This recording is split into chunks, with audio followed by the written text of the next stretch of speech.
After 1:30, so we're going to go ahead and get started. Not all the committee members are here. There'll be some coming in and going in out as we go through the meeting today. I want to welcome all of you here this afternoon. This is my, fourth year to be chairman of this committee. I see a lot of familiar faces out there. Look forward to working with you this year and next as we go about the business of trying to help those who a lot of them can't help themselves, and we want to do what we can to try to make their lives better here in the state of Georgia. The first thing we're going to do is I'm going to ask Representative Terry Rogers to lead us in prayer.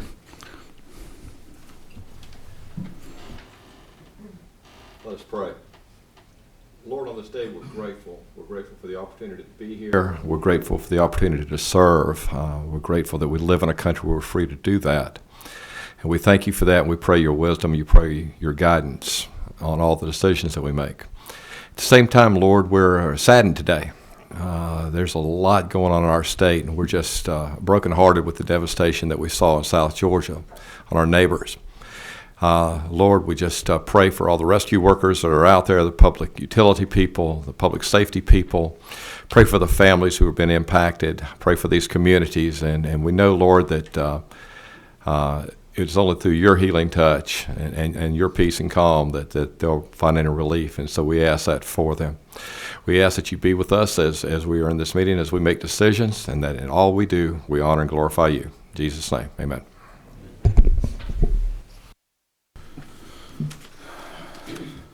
All right, we've got several things on the agenda today. We've got a little bit of housekeeping that we need to take care of before we start up with the agenda. First of all, members of the committee, in your folder you have a copy of the rules for the committee. These are the same rules that we had last year. If you would take a minute or so to look over them and see if there's any changes or anything you think we need to make to them. Representative Rogers. When the time's appropriate, Mr. Chairman, I move that we adopt the rules. All right, I have a motion to accept the rules as written. Do I have a second? I have a motion and a second. Anyone have any discussion about the rules? In that case, all in favor would in the affirmative by saying aye. Aye. Any opposed? Like sign. Rules are adopted.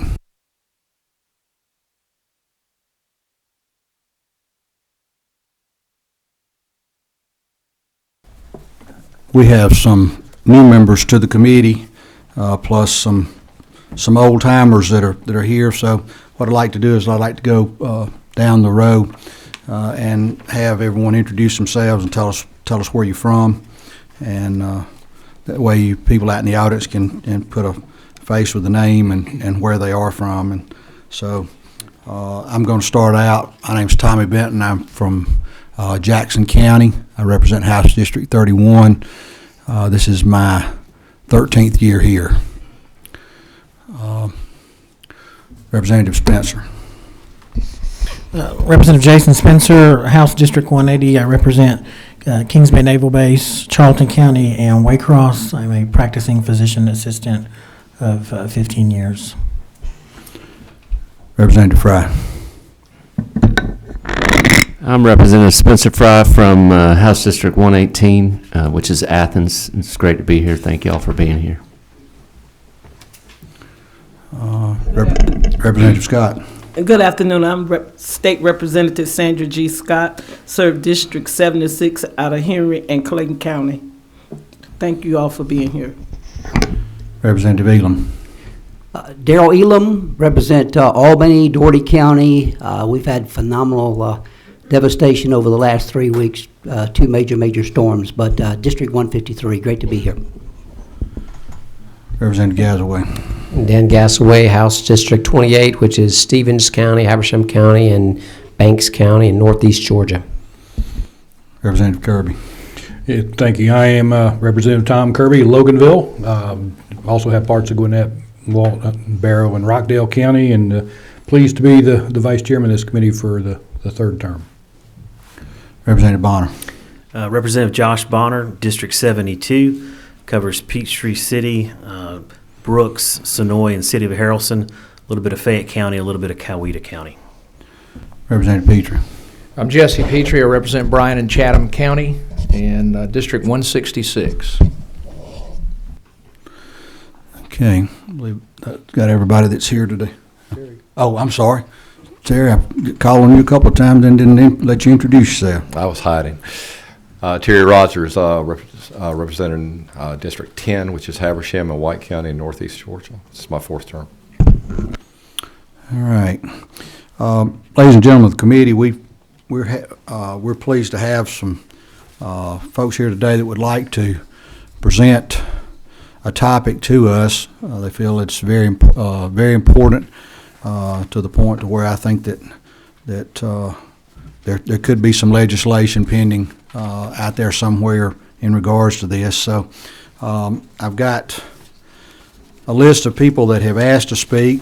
If your name is not on that list and you would like to speak, when we get through with these, if you want to come up and speak, all I ask is to introduce yourself and who you represent, and we'd like to hear what you have to say. We give everybody a chance to speak. We're not looking for a dissertation or anything like that, but we will give you an adequate amount of time to speak to us today.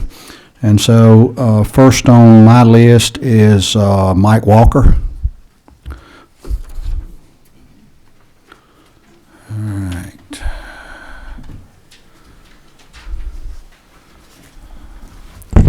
Thank you. We appreciate the opportunity to be here. Is this working? Okay.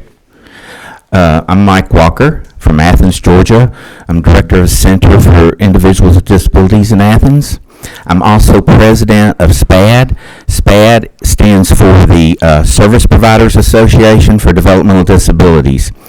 SPAD is an inclusive organization that has both public and private providers of community-based services.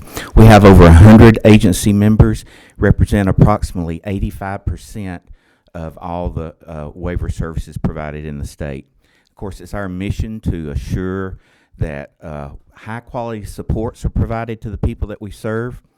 One of the priorities is to have positive behavioral outcomes, and first and foremost, regardless of anything that happens, the health and safety of the people that we serve is the most important thing that we do.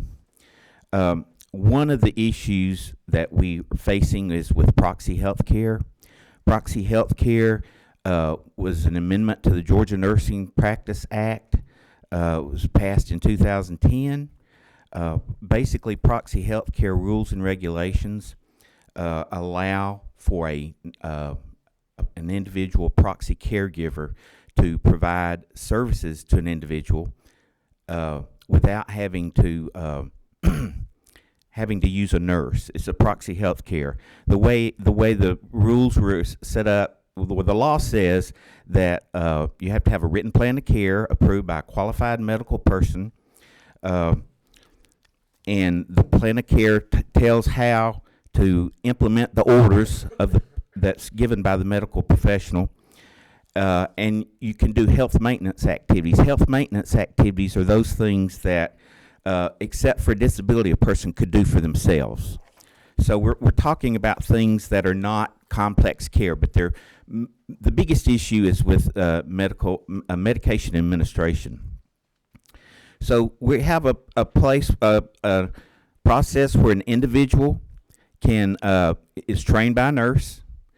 The nurse writes out the protocol that meets what the plan of care says and trains a staff person to provide the proxy healthcare activity. It should be noted, this happens all the time in schools and daycare centers. They don't follow any such similar process. This is something that, as a provider, we can choose to do or not choose. And of course, we have to choose to do it because we want to take good care of the people that we serve. So the legislation was passed in 2010. DCH wrote the rules in 2011. And these rules basically say how the law can be implemented. The the whole process is well-intentioned, but sometimes it's very challenging and difficult to meet these. While they function well for a lot of people, they're very difficult to do in many community settings. So all we're asking is for some consideration of an outcome that's easier to meet this standard, that's not cumbersome. We can give you just briefly an example of how this can be cumbersome to the providers. So it says a registered nurse develops a medical plan of care, trains the person on the medication regimen, and then has to observe that person to deem that they're competent, that they're able to do it the way that's supposed to be done. It has to be reviewed annually, and the competency has to be reviewed annually. So it takes a nurse about an hour, plus or minus, to research and write this plan that's going to be implemented. Then they have to train the staff member. That takes another hour or so to train and observe. And then they have to observe that person doing that. So we're talking about for one person, for one medication, you're talking about 4 hours of nursing time. Say in a home, and a home that an average home may have 4 individuals. If all 4 of those folks have require proxy health care, then you're getting into some big numbers. That would be 4. If you have 7 on staff, that's 4 hours for each of the 7 staff per medication. If certainly people have more than one, they have several protocols that have to be followed. So we're getting into a lot of time. Just for a home with a staff of 7, most of the homes that I have about 10 people. That's a conservative estimate. You're talking about 112 hours just for that one home with 4 individuals to make sure they're getting the medication correctly. And we have a high turnover rate. Conservative estimate of 50% turnover rate. Most agencies will tell you the turnover rate's 60, sometimes 70%. This is just a horrible. So every time a new staff member comes on, they have to have this training, and the nurse has to go back through this process with them.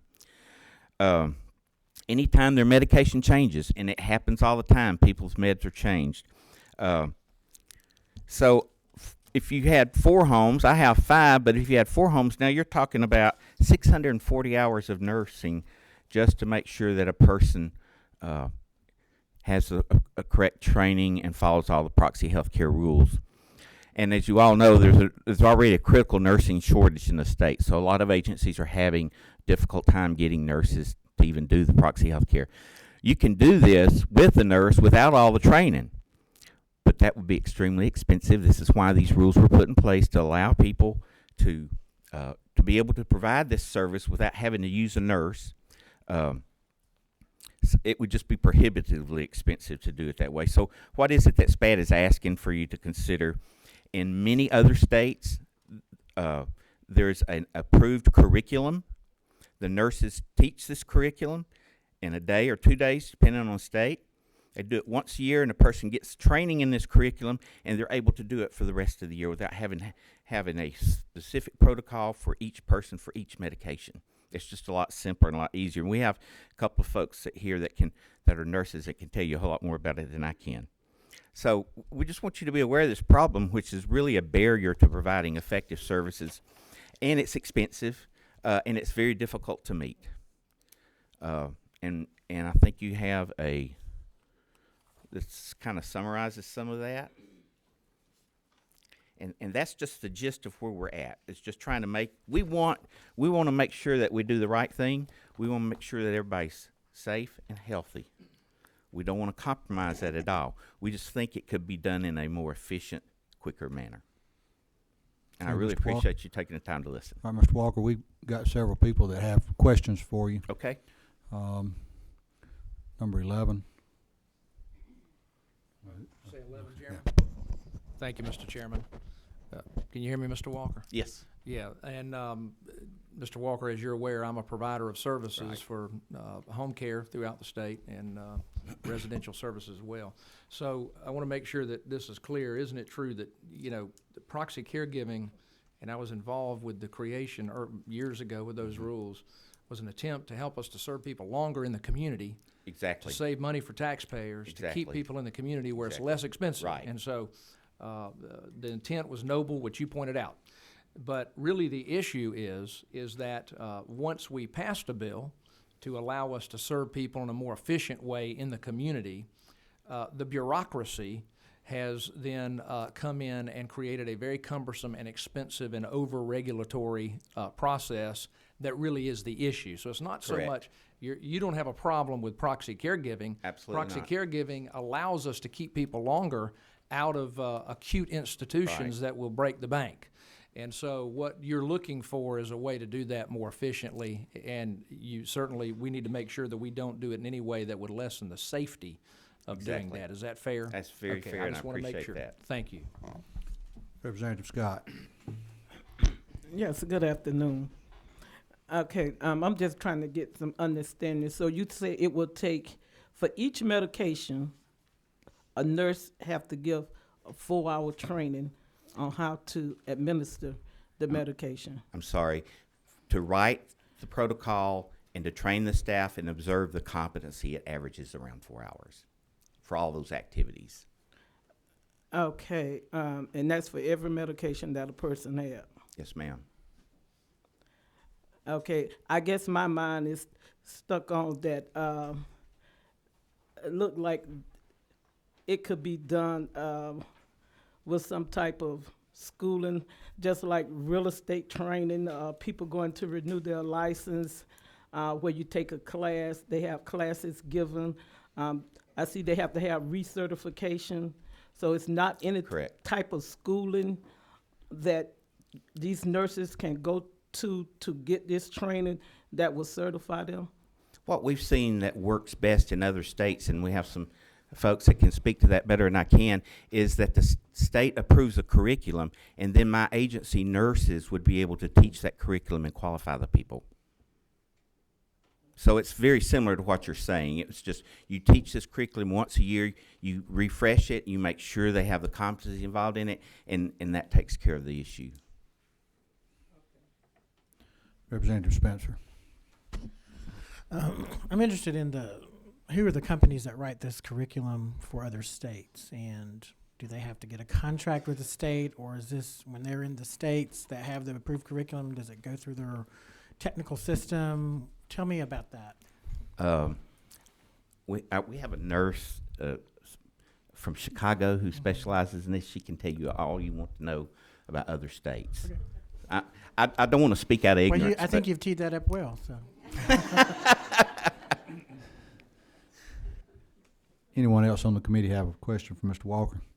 I've got two. Okay. I think they're pretty simple. You said that there's high turnover. Is that from wages or is that from stress? Probably both, but wages more than anything. Mm-hmm. Y'all passed approved a new rate increase for us last year. Mm-hmm. In 25 years, we've had a 5% increase in rates. Yeah. It's hard. We ask people to do the medication, have a clean driving record, drug screen, defensive driving, first aid, CPR, and $8 an hour. And sometimes we offer jobs that don't even show up for the job. Okay. Or they work a week and they're gone. All right. One last question. I was here when the law was done, but I've slept since then, and I don't remember exactly what all was in there. But it's not the law that's the problem; it's the rules and the regs. Exactly. Okay. All right. We've worked with DBHDD and DCH for several years trying to get this alleviated, and we feel like we could just ask y'all to help with that process. So you've gotten to a roadblock. Yes, sir. Okay. All right. All right. One other question, Ms. Scott. No, I was just wondering, can we get the bill number, what he's in reference to the legislation that we have? We'll get it. We have it. All right. Okay. And I have to. We work with DBHDD and DCH. We don't no way mean to. No, I understand. But criticize. sometimes it can become quite a tangle of bureaucratic red tape and stuff. We all understand that up here. Our intentions are good, but we too often leave it to others to write up what we're wanting to do. Right. And I think that's what happened. in this And we case. do think, we're primarily talking about medications. We do like catheterization and colostomy care, and I do want to make sure people know exactly what they're doing on that. So it's mainly the medication.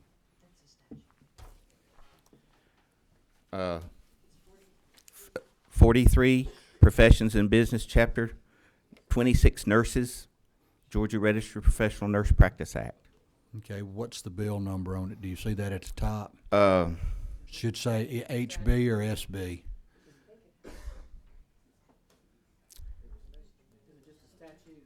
Yes, sir. I don't, it doesn't say. Doesn't say. Okay, code section, okay. All right, what was the code section again? Title 43, chapter 26. And I think it's point 12, that's the Proxy amendment. Yes. Okay, all right. Did you get that down, Ms. Scott? And we'd be in deeper water if we didn't have the proxy capacity. Oh, I understand that. Did y'all come to subcommittee on appropriations and ask for some additional funds for the supplemental budget? Do you know? The state currently is waiting on approval from CMS out of Washington on a new waiver that will have substantially increased the rates. Okay, all right. That's a result of the DOJ agreement, consent agreement with DBHDD. Okay, all right, thank you. Appreciate you coming in. Thank you so much. Charles Harper.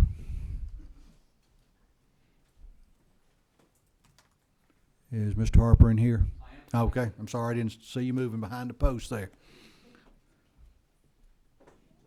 Thank you. I'm Charles Harper. I am the Vice President of the Georgia Association of Community Care Providers. We're more than 400 agency members strong. I'm from Douglas and Waycross area. I thank you for your comments about our folks down in South Georgia with the storms this weekend. They primarily happened about 30 miles from where we live, and it is very devastating. So it's good that you guys and President Trump also took notice of it. Like Mike said, my association and myself are very much in agreement with Proxy Care. My wife and I began our first personal care home in 1999 in Douglas. We gravitated to private home care, and we also have DD residential homes. So we cover most of the Medicaid waiver scopes of residential care. And a little bit of history, if you don't know about Proxy Care, is prior to Governor Perdue recognizing that we all broke the law in residential home care, I think. We said we assisted with self-administered medication, but we really didn't. We gave medicine. We did things that should have been done by a licensed person, but because of economics, because of the reimbursements, and because of the state budgets, the state kind of turned their head to it. I'm not real happy about it, but we all did it. Okay, so Governor Perdue charged some office, Representative Petrie was on it. I assisted with that a little bit. And we came up with Proxy Care, and Proxy Care only allows us to do the same things that you do for your children. Minor invasive procedures, medication administration for folks that can't recognize that yellow pill is for their blood pressure at 2 o'clock in the afternoon. It allows us to give geriatric or developmental disability, the handicapped folks, it allows us to give them suppositories or insulin injections or injections from blood thinners that is actually a licensed procedure formally done by doctors and nurses, but we can't afford it. It just costs too dang much. My nurses cost me $40 an hour. The state doesn't pay me enough to hire a nurse to come into my facilities and give John Doe 3 insulin injections at different times during the daytime. That's $120. I don't get paid that much. So we are certainly in agreement with Proxy Care. It allows us to have licensed professionals, doctors, nurses, or pharmacists, train our CNA staff to provide those health maintenance activities that the client agrees on and that their doctor agrees on. The doctor agrees that for Mary Smith, we can give a suppository if needed, give her an insulin injection once a day, we can administer her medication. So that saves the state of Georgia and the federal government money, because many other states have adopted proxy care also. But it makes it easier on the clients, because it, along with developmental disabilities in the geriatric sector, it allows people to age in place. And I've spoken to you guys over the years many times on allowing people to age in place, letting people die in my personal care home if that's their choice. So we are in perfect agreement with Proxy Care and the services we can provide under that. But just like the gentleman from SPAD said, the training is what kills us. I have, I don't know, probably 60 employees in my DD group homes, and we have to have annual training where we bring in, I do it with my pharmacist, pay my pharmacist to come in. He teaches about an 8-hour class. I have to bring all those 60 people in there for 8 hours. I got to pay for that, because of course if they come to get training, that's on the timesheet. So you figure 60 people times 8 hours, times $8 or $10 an hour, plus the cost of the pharmacist to do the training. That's very expensive, just the initial. And then, like Steve said, every time an individual has a new medication, or if a medication is deleted, there again I have to pay a nurse to come in and write a care plan around and verify that each one of my employees that works with that particular client is competent to give that medicine. What I feel like is that once a CNA knows how to give blood pressure, once they know how to give an insulin injection, once they know how to give you the health maintenance activities, I don't feel like we need to retrain those people once a year. It's kind of like driving a car. Once you know how to do it, you know how to do it because you're doing it every day. It's not that we're giving an insulin injection in January and we don't give another one until August. We do it every day, so why should my staff have to be retrained every time to do something that your wife did for your kids? There's nothing magical about Proxy Care. I haven't had a doctor or a nurse yet agree to a health maintenance activity that my daughter didn't do with her children. So it's not rocket science. It's been very difficult for many providers to wrap their minds around the fact that we were in essence breaking the law prior to 2010. But this allows us to do things legally that assist our clients. But just like it was spoken, the bureaucracy, I feel like we overwrote the rules initially, and then we kind of added to it, and we've just got bogged down into something that it's just very difficult for me to afford anymore. But I thank you for your time, and I'll take any questions. Representative Rogers. I don't think it's so much of a question as it is maybe a comment. You can agree with it if you want to. For those of y'all who know me, you know that I pretty much come right to the point. Is it a fair assessment, based on the two presentations I've heard so far, to say that this whole thing started out as pretty much of a common sense measure, then the bureaucracy got a hold of it? Yes, sir. It's now become a convoluted mess? Absolutely. Okay. Absolutely. I'm just a dumb old boy from Douglas. Down in South Georgia, you know, things are a little bit different, a little bit slower and all. And I've long said up here, we need to apply some common sense to some things. And no offense to anybody, sometimes I think the smart people and the attorneys get in the way of common sense. And we bogged this one down terrible. And I think you could take some providers that do it every day, sit down and rewrite some of the regulations for this program, make it a whole lot more economical, and maybe we wouldn't have to bug you guys for a rate increase every year. Okay. So, Mr. Chairman, if you don't Go mind, ahead. just a Go ahead. follow-up to that. Yes. Especially in light of what healthcare is facing nowadays. And we're all looking for different things, especially in my area, rural healthcare. What we're doing is we're sort of strangling something that could be helping us all the way down the line. Absolutely, yes, sir. Okay, great. Yes, Thank you so much. Representative Scott.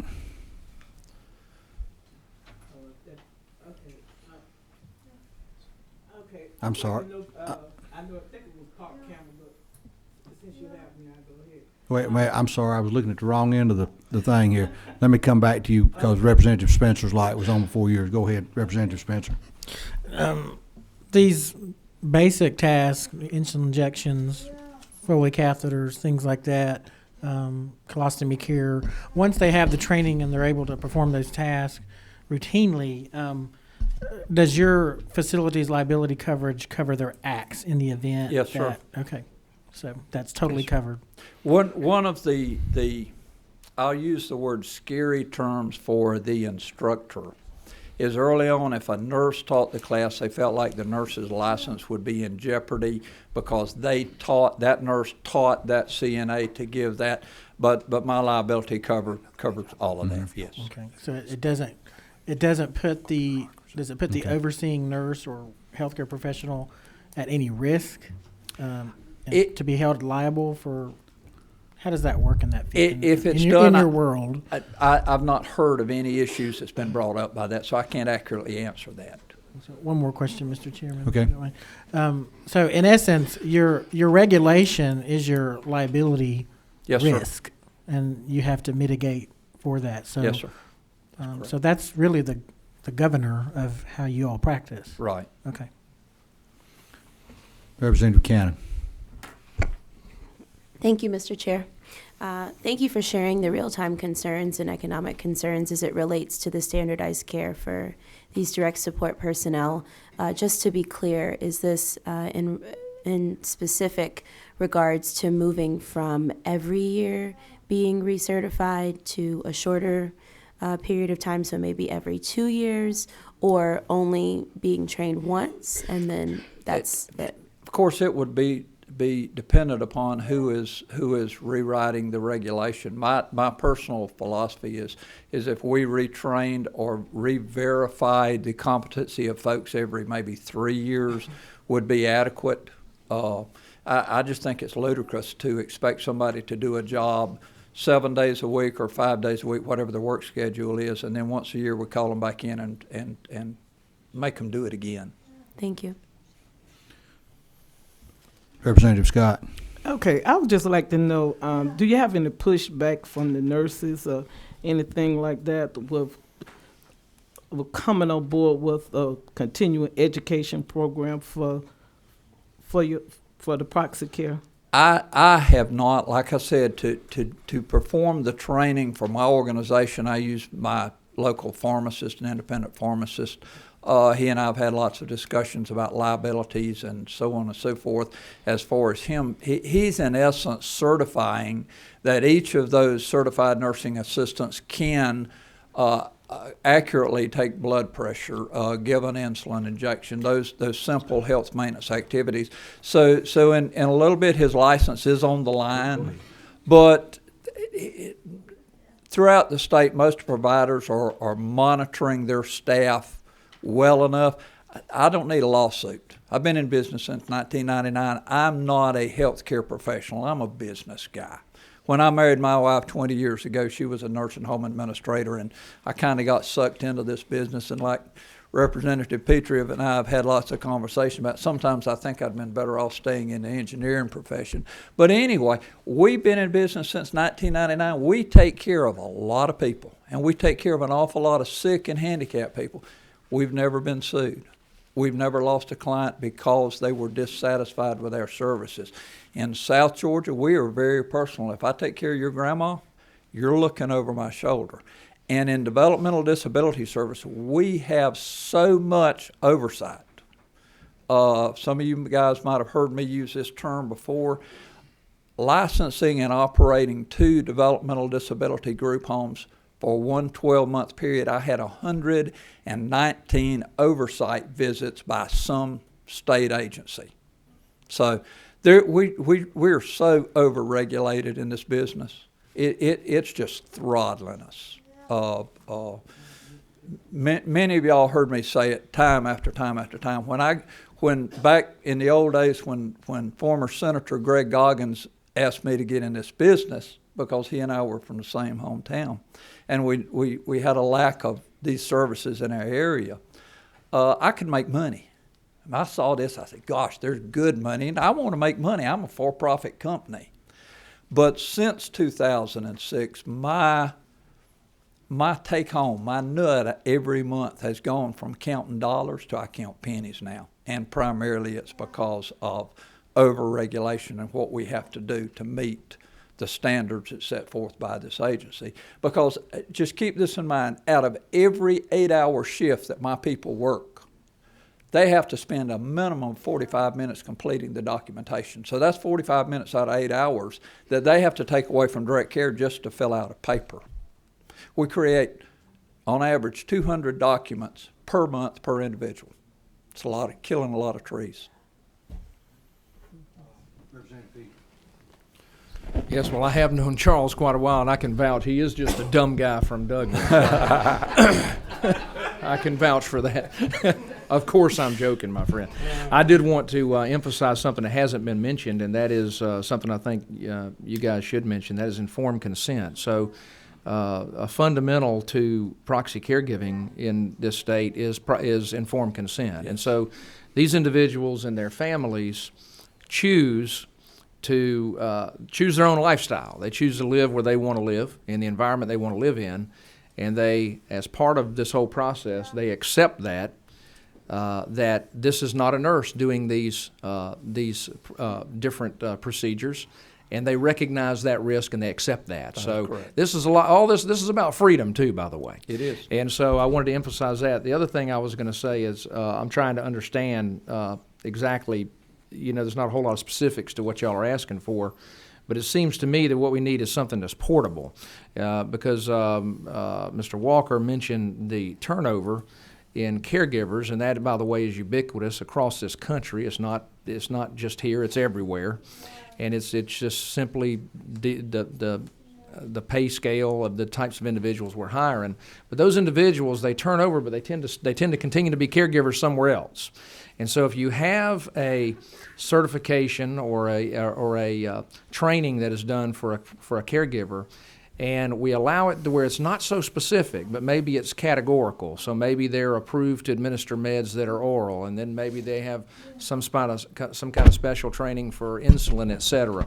There may be a way to make it somewhat portable where it would reduce some of that training as well, it seems to me. So just something that I think y'all should think about. But at any rate, informed consent, real important to this process, that everybody be aware of that. Yeah. Thank you. Thank you for being here, Charles. Thank you. Hold on, we got one more question. Representative Spencer. Well, from what I'm hearing and what Representative Petrie just sort of explained is, it sounds like the current law doesn't work well. I'm just gathering that from what I'm hearing. It works, sir. It's just very, very costly. It's not economical then. So. It works very good, okay. but it's not economical at all. And secondly, if the committee or whoever's doing the legislation, you just write an informed consent waiver legislation for proxy care and be done with it. That would be wonderful. If, and I don't mean to sound arrogant, if you take the suggestions of the people that are working where the rubber meets the road, the providers that are actually facing the cost of it, mm-hmm. In behavioral health, we get a lot of regulations, and we get a lot of regulations written by people that may not be in the group homes, they may not be in the daycare centers and all, and we have to adhere to those regulations. So if we had a seat at the table, some of us providers that know how the system works, maybe we would be able to lend to y'all's ear what would work the best, in our opinion. Thank you. All right. Mr. Walker, thank you very much. Thank you. Kathy Brown.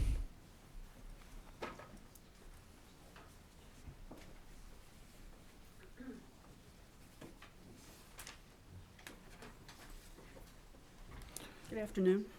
Thank you very much for having me here. I have a written document, but I thought I'd just kind of respond to what I've heard. You can obviously read what I've written, but Ms. Brown, would you tell us where you're from? Sure. and what? Absolutely. Okay. My name is Kathleen A. Brown. I'm a registered nurse and certified in developmental disabilities, and I'm from Illinois. I am the current president-elect for the National Developmental Disability Nurses Association. So basically all the nurses that work in this field across the country. So we have about 1,200 members. You know, I've heard a lot about, you know, whether it costs money, whether it doesn't cost money. That's really not the issue. The issue is more that we want to be sure that the individuals get the correct medication safely, competently. The way it works right now is it's consuming nurses' time to be able to have to go out and individually look at each and every medication, spend 4 hours doing one medication. Our individuals average about 9 medications to 12 medications per month, sometimes 3 and 4 times a day. So when you, I mean, it's almost exponential in terms of working that out. What we do pretty much in 40 states across the country is to have a training curriculum. That training curriculum is set up that every DSP goes through, direct service personnel. Then they are required to do a test, and then the nurse is required to go out and watch them do a medication administration, and then they sign off on that medication administration. We recertify or reauthorize people on an annual basis, but more than annually if that's what's needed. Folks come and go, and somebody talked about portability of that. We allow anyone who's gone through our 8-hour class to come, you know, to take that class with them, but the nurse still would go in and authorize them for a different agency. So it asks for competency, it asks for people to have education and training. We can provide the curriculum for nothing. I mean, I can hand you a curriculum tomorrow with skills checklists for everything that anybody does in the homes. It wouldn't cost anybody in the state of Georgia anything. Just the curriculum's written. We can do the training. I mean, we can train your nurses to do I train the trainer in Illinois. I've trained with other nurses, over 1,000 nurses in the last 10, 12 years. So it isn't anything that's going to cost anything more. It's actually going to reduce the cost to the agencies and provide the individuals in our care much safer, much more competent staff in medication administration. All right, does anyone have a question for, okay, Representative Kerr? Thank you, Mr. Chairman, and I guess let me first make sure I say that currently my wife's in nursing school, so. Go ahead, send her DD. Yeah, if I hear one thing about pharmacology, I'm out of here, I can assure you that, so. But a couple of things, you're an RN. There's, one of the things I've learned through her process is there's this big difference between LPNs and RNs, and here we pay through our technical colleges for LPNs, yet all she heard over and over again was, don't waste your time being an LPN. It seems like there's a disconnect in here, whole system between what an RN does, what an LPN does, and then the CNAs. And when we have this huge shortage of RNs, but we're paying for LPNs and nobody's taking advantage of it because we don't allow them to do enough. Are we missing something with what we allow each of them to do? And I know that's kind of a long-winded question, but. No, actually the LPNs, our population would not survive as well as they did without the LPN support out in the community. They do virtually everything that the only thing that they can't do, which is scope of practice, or your Nursing Practice Act, is supervise or, in Illinois, they cannot teach staff how to administer medication because that's an RN's purview. But they can they can pass the meds. It's not economically feasible because they can do so many more things. They can do a focused assessment. They can make sure that the staff know how to do the catheterizations. They can do, all those kinds of skill sets. It's the RN with their scope of practice that have to do the oversight of medication administration. Okay. On the if I may, Mr. Chairman, on this handout, they talk about 80,000 students turned away, and I know the competitiveness that my wife went through to get into the school. Is that, I assume that's not just a Georgia problem, that's nationwide. And what, are there any things we should be looking at doing to make it where they're not 80,000 being turned away when we have a shortage like we talk about year after year? Yeah, the problem actually is a national problem, and the problem is that there aren't enough instructors for nursing schools. And I'm on a committee in Washington with a nursing community group, which is trying to find ways that we can make it easier, because what they're asking for in nursing instructors is for them to all be PhDs. It's not a feasible situation. There aren't enough nursing PhDs for one school sometimes. So, that's a much bigger problem that we all face, and nursing has done some of this to themselves, because we've asked everybody to be BSNs, and where are the people who want to do the actual good everyday care of individuals? And now we're taking nurses here in Georgia who could be doing those kinds of things and asking them to do paperwork and just go back and forth and say, yes, okay, you can do that. Oh yes, I see. It's not good for our individuals. This whole program was to allow them to live in the community. I don't have a nurse who I can call up and say, will you, come and tell me it's okay to take this medication. Medication is a task. You can teach it. We're not asking them to look at, to make any assessments. We're not asking them to do anything other than to give the individual the medication, make sure that it's correct, make sure that it's timely, and make sure that they have a good life in the community. Thank you. Representative Spencer. Thank you for coming. I was asking, I think, this gentleman about the curriculum and what other states have done. Are they feeding in, like in Georgia, we have programs in our high schools where people can get certified as a CNA, and they sort of work with the local technical colleges in their area. So if the answer to this regulatory junk that you seem to be going through as an industry is to sort of streamline the curriculum into the high school setting, where many students are actually getting CNA certifications before they go on to technical training or to nursing school, is if that's something that could be introduced in Georgia, so those competencies are there as part of the basic CNA level training. I'm a physician assistant, and our training our training is very much based on the medical model, and the nursing side of this. You guys spend a lot of time on teaching, and thank God for you. But our training is more competency based. And I see the same situation here in this problem is let's teach the competencies on how to do these things. Let's not waste time on theory and academics and those kinds of things, because what we need is people who need care. We don't need people with their faces in front of a computer screen writing up paperwork. And we don't, in Illinois, I personally teach the class. It's 8 hours. And I've got, colleagues who teach 32 hours, 16 hours. Personally, I think 8 hours is about perfect, because the more information you give to individuals, sometimes they take license on how to do things. We just want to teach people how to administer medication safely and competently.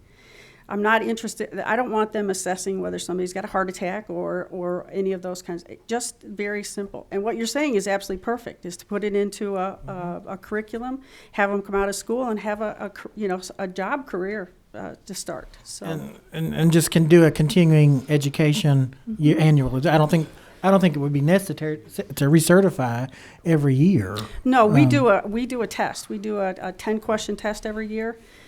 If someone has multiple medication errors, then we have them go back through the class. I personally have a video that goes through medication administration, and I make them sit down and go through that if they've got multiple errors. But it's remaining in the community and making sure that there's as much a part. Medication should be like any other program for our individuals who are living in the community. It should not. Some nurses, some agencies, it costs them 4 and 5 days worth of nursing time just to be sure that the medication is correct and goes out to the home, and that the staff, it's a waste of resources, and we don't have the nurses to do that. Right. But from our group, as I said, we'd be happy to give you absolutely anything you need to set up the program. I mean, it's that simple. Representative Gilligan. Thank you, Mr. Chairman. My question is, from the first two speakers that we had, it was talking about the onerous time constraint. One was hiring the pharmacist to come in and then paying all of his employees for the 8 hours that they were in training. And it sounds like this program that you have would still be 4 to 32 hours, with 8 being the optimal. So we're not getting any break in any of that It's cost. once a year.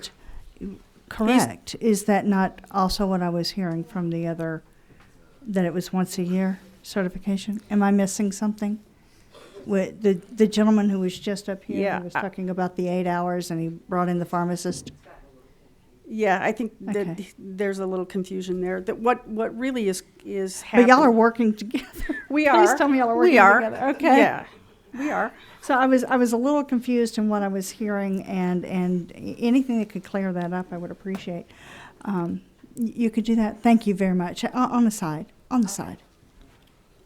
Yeah. Thank you, sir. Okay. Any other questions?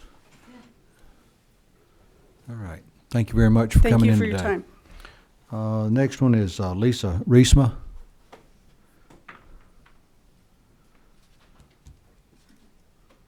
I did get that last name right, didn't I? Right, Reisman, okay. Okay. Thank you, Mr. Chairman Benton and the committee members for conducting this hearing and inviting us to speak. A lot of what I'm going to say has been covered, but I wanted to tell you I'm Lisa Reisman, and I've been a registered nurse here in Georgia for the last 30 years. I've been a nurse practitioner for the last 20 years. And I have practiced nursing throughout the healthcare continuum, including hands-on nursing in hospitals, community clinics, and group homes. I have worked in nursing education and administration and have worked as a mid-level provider in the community. For the last 11 years, I've owned an agency that provides in-home and community-based services to both the developmentally disabled and the aging population. Our range of services include companionship, personal care, and skilled nursing, all while integrating individuals into the community in efforts to live a meaningful life. I feel uniquely qualified to speak on the issue and clear up some of the confusion on proxy caregiving, both from a nurse's perspective and a provider-owner perspective. Everyone's goal is safe and accurate medication administration for those who reside in residential locations and that are served through the comp waiver support system. And we appreciate all that DCH has done to achieve this goal. Since proxy caregiving rules were written, the environment has changed dramatically, rendering the current process ineffective over the subsequent years. As residential providers, we are entrusted with promoting and ensuring good health for all of our supported individuals. And we all understand that good health is contingent on the accurate administration of medication. A quick Google search reveals alarming statistics, even in hospitals where meds are only given by registered nurses. Medication administration errors in hospitals account for more than 7,000 deaths annually in the United States alone. But with advancing technology, the healthcare community has made strides in preventing medication errors, but there's a long way to go. There is currently no foolproof way to ensure 100% accuracy in all med passes. IDD providers want to ensure that non-licensed personnel are well-trained and prepared to competently administer medications. However, the current system for training, preparation, and competency check is no longer realistic. There is a well-acknowledged nursing shortage in Georgia and nationally, along with exceedingly high turnover rates of direct support staff in the IDD field. I want to share with you my agency statistics. For 2016, our turnover rate for CNAs was 54%. LPNs was 45%, and RNs was 33%. Our recruiting efforts have been and continue to be substantial. Between September the 1st of 2016 and Friday, January the 20th, that's the last 4.5 months data, in all of our combined efforts, we reviewed 722 resumes. These resumes are a combination of Career Builder, Indeed, My CNA Jobs, my company website recruiting, my social media recruiting efforts, word of mouth, and my incentive programs. We hired 44 employees. That's 6%. We hired 33 CNAs, 9 LPNs, and 1 RN, and 1 administrative staff. Only 29 remain active today. 35% are no longer active that were hired during the last 4.5 months. This is a staggering number and a huge financial burden to providers. The portion of proxy caregiving rules that impact a specific niche population is nearly impossible to consistently implement due to the high turnover rate of direct support staff and the shortage of nurses and funds to retain them. I urge the committee to guide DCH and DBHDD to work with the provider community to craft and implement an alternative training and competency check system for caregivers that serve individuals under this system. Several options exist and include: 1, adopting a curriculum that already exists in a number of states, allowing the providers to train and competency check all staff members working in these settings, and that's portable. 2, revise the current proxy rules to modify the training process, specifically ending the expectation that med administration training be done person to person, staff member to staff member, by an RN, before staff can work in any setting, even after initial orientation and training is complete. And 2, ending the expectation that DSP, direct support professionals' knowledge base, equal that of skilled nurses. The third option is allowing medication administration to be accomplished via a delivery system that is akin to what is already authorized in assisted living facilities, where a med aid certification and registry delivers those medicines. As providers, we are acutely aware of increasing health care and service delivery costs and the decreasing resources and funds available. We welcome the opportunity to work with DCH and DBHDD to develop realistic, safe, and quality-proven medication administration rules and regulations. I'm grateful for this opportunity to be heard. Any questions? Representative Spencer.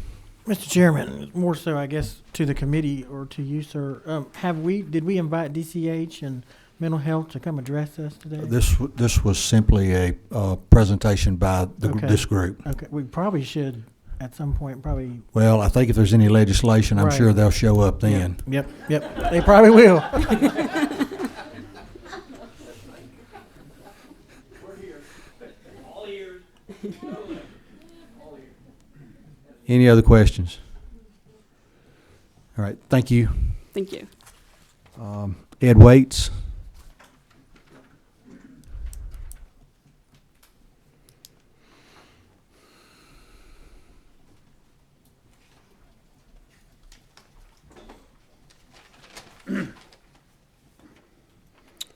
Good afternoon.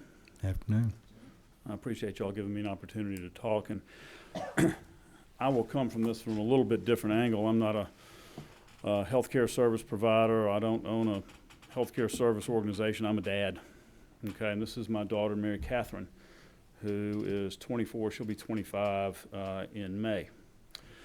And well, I'm a lifelong Georgian, a lifelong Atlantan for that, Mary Catherine. I'm also a board member of United Cerebral Palsy of Georgia, so I have a perspective on rules and regulations and applications from that setting a little bit, and through the application of the proxy caregiver rule as it relates to delivering medications to Mary Catherine. She was diagnosed with cerebral palsy when she was 9 months old, and she's very fortunate. We're all very fortunate and grateful to have the comprehensive waiver. We have entrusted the care of Mary Catherine to the Department of Behavioral Health and Developmental Disabilities, as well as Department of Community Health. She lives in a UCP of Georgia group home in Snellville, what we refer to as the Ashley home. She lives with 3 other women with brain injuries, and there's round-the-clock care for the 4 of them living in this home. And all of them have different needs and requirements as it relates to delivery of their medications. I'll talk specifically, when I talk about Mary Catherine, please don't misunderstand that to where, as a dad and as a human and as a board member of UCP and of Georgia, that I'm not attuned to this for the total of our population that we serve. Okay, this is obviously close to me, but it's meaningful to everybody. Mary Catherine takes medications in the morning and the evening to control spasticity, seizures, reflux, and gastro issues. And those medications are delivered by way of a G-tube, surgically implanted Mickey tube in her abdomen, and through an extension and a plunger, those medications are delivered. And we've been very successful in that delivery, as she has challenges with chewing and swallowing and clearing through her esophageal tract. When we first moved Mary Catherine into Ashley Forest, it was something of an ordeal as we worked through the training process for Mary Catherine's care and, Proxy care training. And it was, from my perspective, very onerous. Bear in mind that Mary Catherine lived in our home for 21 years. And as a parent trained by a physician, when various surgical procedures were done as it relates to the delivery of her medications, once she is discharged from the hospital, and it's good to get out of the hospital, and they want somebody to be able to do this, it is not a complicated process. It is, if they can train a layperson, me, on how to prepare the medication, deliver it accurately and properly and safely. And I'm like the guy from South Georgia. I'm not a smart man. Okay, it's easy to do.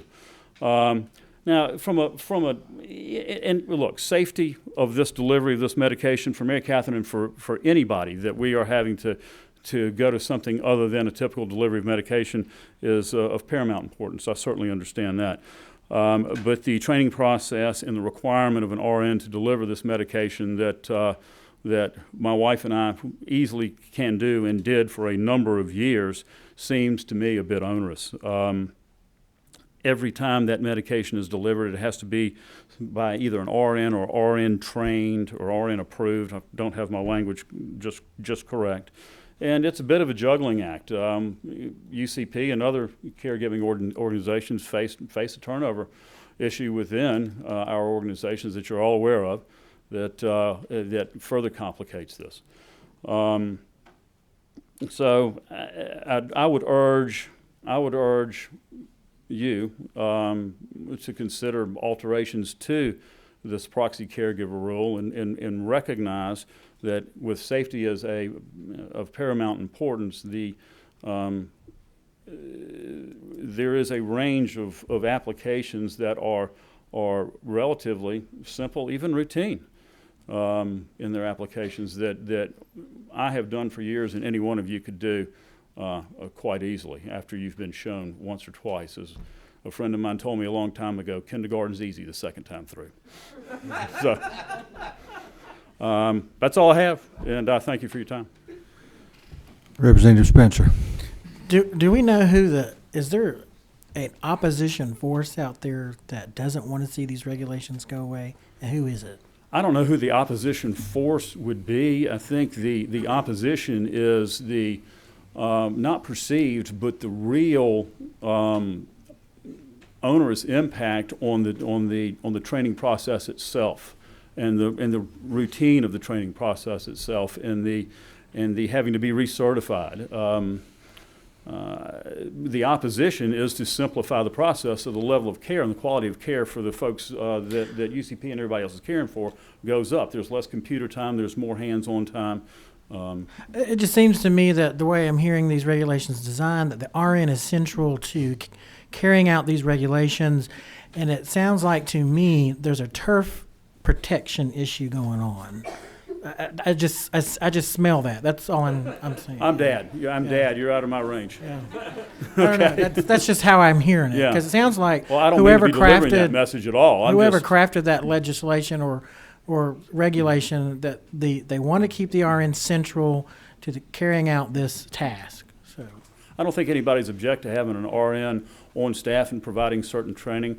I think the regularity of it and the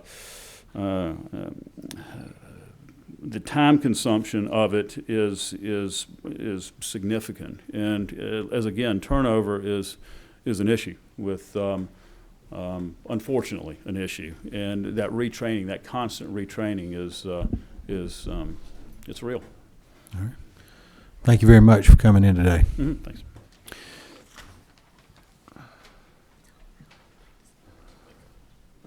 Tom, I thought we'd get through this without having to hear you today, but come on up.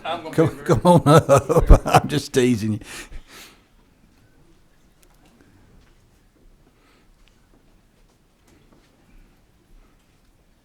Thank you, Mr. Chairman, members of the committee. I had not signed up, but I think I can help provide a little bit of perspective. My name's Tom Bauer. I represent Leading Age Georgia, and we provide mostly nonprofits, providers of a whole continuum of aging services, and sometimes get into disabilities. My boss, Walter Coffey, was on the task force that helped craft this proxy caregiving, and Mr. Spencer, yeah, there was some turf there. And it was an ordeal getting the bill passed. Just to put a little bit in perspective, and Mr. Petrie hit it, you guys and the SPAD folks particularly can correct me if I'm wrong, but the whole concept really started, as Mr. Petrie said, was a way to help folks like the last gentleman dealing with people in the community and not in institutions. And I think part of the turf was you don't want just every Tom, Dick, and Harry doing a catheterization or this, that, and the other. I'm not going to point at DCH on the rules, and I can't really remember them well enough, but when we got into the personal care home rules, there were I felt like some issues that they didn't translate, and I think they were probably trying to be extra careful legally. So, yes, I don't know whether it got mucked up, but the whole perspective was originally for individuals more in the community than they were in personal care homes or respite homes. And it may be a matter of looking at the rules specifically, but that's the perspective that I think needs to be brought to this. You had asked a question about liability, and I looked up that code section, and it says that the trainer can be individually liable if they provide training that is not up to the appropriate standard of care and is a direct result causes the injury. But mainly, I think the points, and I think certainly the gentleman just spoke, his child was an individual, and I think the proxy caregiver was almost really more if that child, if his Mary Catherine was going to be at home with him. And so when it gets to be an onerous training, it certainly wasn't geared toward folks who were in a residence like he has his child there, where they have personnel there. So I just wanted to provide that perspective. We'd be delighted to work as we go along. The only other thing I would add is Mr. Kirby's perspective, not just on this, but on a lot scope of care issues. We're not letting a lot of well-trained people do what they should be doing, and I also represent the physician assistants, and I just couldn't result that PSA, couldn't result pass that opportunity. Thank you. All right, we have just a couple of more minutes that we have the room for. Is there anyone out there in the audience that would like to take a couple of minutes to come up and speak? Okay. Dawn, I don't know how we can, let's see. All right. Maybe turn that mic number 9 around where she can talk into that one.